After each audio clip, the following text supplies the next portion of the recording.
Hello प्यारे बच्चों, तो कैसे हैं आप सब? बढ़िया। चलिए बच्चों, आज हम हिंदी की बुक पढ़ने वाले हैं। आप तो बड़े बच्चे हो गए हो, थर्ड क्लास में आ गए हो, तो थर्ड क्लास की हिंदी की बुक को पढ़ेंगे। तो सबसे पहले बच्चों, हिंदी की बुक पढ़ने से पहले हमें क्या पढ़ना होता है? वेरी गुड, हमें उसकी विषय सूची पढ़नी होती है। क्यों? ताकि हमें पता चले कि हमारी हिंदी की बुक में कितने चैप्टर हैं और उन चैप्टर के क्या क्या नाम हैं। बच्चों, ये विषय सूची है हमारे हिंदी की बुक की। तो क्या बच्चों, आप विषय सूची में देखकर मुझे बताओगे कि हमारे हिंदी के बुक में कितने चैप्टर्स हैं और उनके क्या क्या नाम हैं? वेरी गुड, आपको विषय सूची देखना आ गया है और अब आप आसानी से बता दोगे कि हमारे हिंदी की बुक में पूरे 22 चैप्टर्स है और उनके नाम उनके सामने लिखे हैं। जैसे फर्स्ट चैप्टर बच्चों हमारा कौन सा है? हमारा फर्स्ट चैप्टर का नाम है अजब गजब। और सेकंड चैप्टर का वेरी गुड, नटखट गोलू। आपको तो विषय सूची देखना आ गया है। हाँ चलिए बच्चों, अब हम आज की क्लास में पहला चैप्टर पढ़ने वाले हैं। ऐसे ही हम अलग अलग क्लास में अलग अलग चैप्टर पढ़कर अपनी हिंदी की बुक को कंप्लीट पढ़ लेंगे और बड़े ही प्यार से और अच्छे से समझ लेंगे। आप लोग पढ़ोगे ना मेरे साथ? वेरी गुड, आप काफ़ी प्यारे और अच्छे बच्चे हो। तो चलिए आज की क्लास में हम पहला चैप्टर पढ़ लेते हैं, जिसका क्या नाम है बच्चों? अजब गजब। वेरी गुड, ठीक है बच्चों, ये है हमारा फर्स्ट चैप्टर, हिंदी का फर्स्ट चैप्टर, जो कि एक पोयम है, मतलब एक कविता है। ठीक है, इस कविता को पहले हम पढ़ेंगे, फिर उसको समझेंगे कि इस कविता में हमें क्या सिखाया है। सीखोगे ना बच्चों? चलिए बच्चों, पहले चैप्टर का क्या नाम है? अजब और गजब। ठीक है, इस कविता को पढ़ते हैं। पहला पैराग्राफ कविता का पढ़ते हैं बच्चों। चलो। एक सुबह जब मैं उठा सोकर, अजब गजब था सारा नज़ारा, कुछ भी ना था पहले जैसा, उल्टा पुल्टा था जग सारा। सूरज का रंग हुआ जामनी, पेड़ हुए नारंगी सारे, पंछी तैर रहे पानी में, मछली उड़ती पंख पसारे। अरे ये तो बड़ी अजब सी स्टोरी है, अजब सी कविता है। चलो आगे का पैराग्राफ पढ़ते हैं। खेत में उगते लड्डू पेड़े, पेड़ पर लटकी मीठी टॉफी, मीठा दूध बहे झरने में और निकलती नल से कॉफ़ी। आइसक्रीम के बने पहाड़ और खिलौनों के अंबार, जो मन चाहे छक्कर खाओ, खेलो कूदो नाचो गाओ। अरे वेरी गुड, आपने बड़े अच्छे से कविता को पढ़ा है। चलो बच्चों, इसका मतलब मैं बता देता हूँ इस कविता में क्या कहा है। देखो बच्चों, एक प्यारा सा बच्चा है जो कि सुबह सोकर उठा है। अजब गजब था सारा नज़ारा। वो बच्चा क्या कह रहा है? वो बच्चा कह रहा है, जब मैं मॉर्निंग में सुबह को सोकर उठा तो सब कुछ अजब गजब था। अजब गजब कैसा था बच्चों? कुछ भी ना था पहले जैसा, उल्टा पुल्टा था जग सारा। ये कह रहा है जैसे मैं सोया था ना, जैसा सब कुछ देखकर सोया था, वैसा कुछ भी नहीं था, सब कुछ उल्टा पुल्टा था। आगे क्या बोल रहा है? सूरज का रंग हुआ जामनी, पेड़ हुए नारंगी सारे, पंछी तैर रहे पानी में, मछली उड़ती पंख पसारे। ये क्या कह रहा है? सूरज का रंग जामनी हो गया और पेड़ का रंग कैसा हो गया बच्चों? नारंगी। वेरी गुड, आप बड़े अच्छे से समझ रहे हो। पंछी तैर रहे पानी में, पंछी जो थे, जो चिड़ियाएँ थी वो पानी में तैर रही थी और जो मछलियाँ थी वो आसमान में उड़ रही थी पंख को फैलाकर। वाओ, आप बहुत अच्छे से समझ रहे हो। बच्चों, खेत में उगते लड्डू पेड़े, पेड़ पर लटकी मीठी टॉफी। क्या कह रहा है? जो खेत है, हमारे खेत में क्या सब्जियां उगती है ना, लेकिन जब बच्चा सोकर उठा उसे सब्जियां नहीं दिखी, वहाँ पे लड्डू और पेड़े दिखे। खेत में क्या उग रहे थे?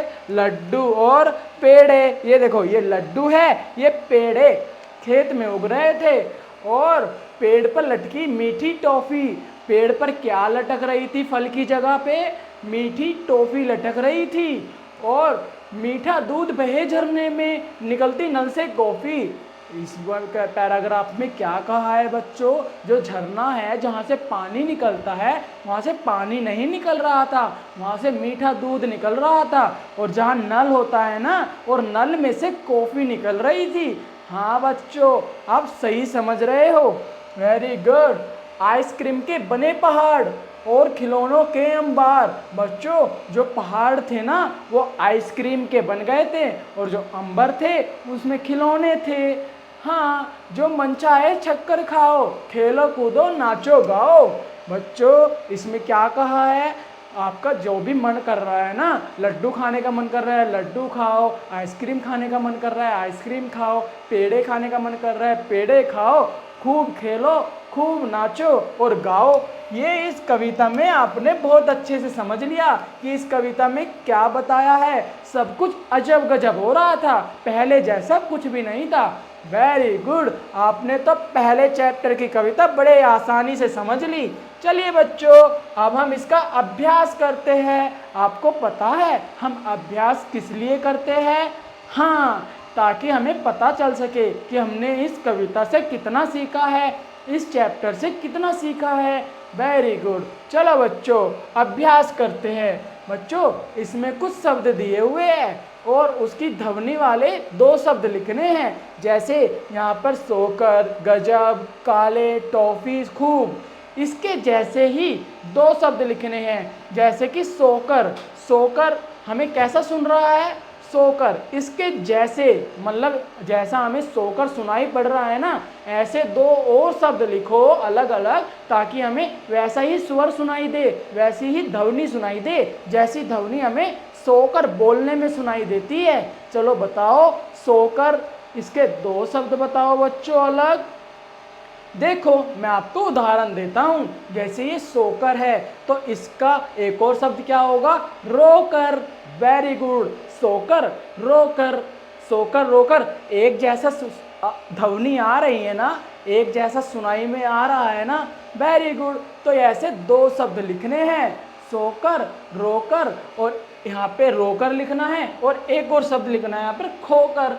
रोकर, खोकर।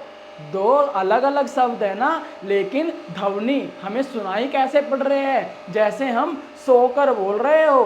वेरी गुड, आप समझ गए। चलिए एक और बताता हूँ बच्चों, क्या होता है यहाँ पे। मान लीजिए काले, इस शब्द के बारे में बताता हूँ। काले, हमको 2 शब्द अलग लिखने हैं। जैसे हमें काले ध्वनि सुनाई आ रही है ना, जैसे हम काला बोल रहे हैं, मतलब काले, ऐसे 2 अलग शब्द लिखो ताकि हमें वो भी काले जैसी ध्वनि सुनाई दे। जैसे काले, पीले और नीले, एक जैसा लग रहा है ना। वेरी गुड, आप अच्छे से समझ गए। तो आपको और अच्छे से सीखने के लिए इनका होमवर्क करना है। मैंने 2 बताए, सोकर और काले, इनके 2 अलग अलग शब्द बताए। ऐसे ही आपको ये 3 करने हैं अपना होमवर्क में। करोगे ना बच्चों? Very good. ठीक है, अपना आगे आते हैं। आगे क्या लिखा है? दूसरा प्रश्न। ये क्या बोल रहा है बच्चों? कविता तो तुमने पढ़ ली, कविता तो आपने अच्छे से पढ़ी है और उसको अच्छे से समझ भी तो लिया। अब हमें क्या करना है? उसके आधार पर प्रश्नों के उत्तर दे दो।